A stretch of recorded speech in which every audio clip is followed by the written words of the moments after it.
Princesa Beatrix está haciendo una visita na Aruba para 2 días, jueves y viernes.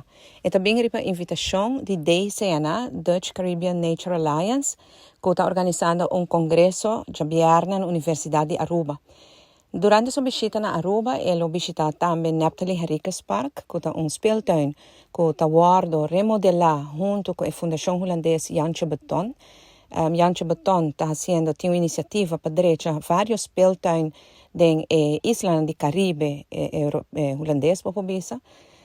E Princesa Beatriz também mira comunidade e trabalha que dando. Também é visitar o telefone para a juventude, que é algo que está cerca de seu coração, e que é mês que mira e desenvolve, mirando o telefone para a juventude, não somente te ajuda aqui na Aruba, mas também outras islas no Caribe. E já tem um congresso, riba o tema de natureza, na Universidade de Aruba, que também está presente. Visita cortico, não visita oficial, visita riba invitação de DCNA, pero nós estamos aqui para por saludar na sua chegada, para agradecer para visitar Aruba.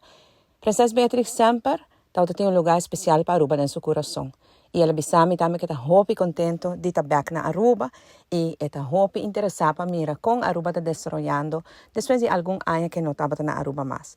Nós chamamos Bombini, de nome do inteiro povo de Aruba.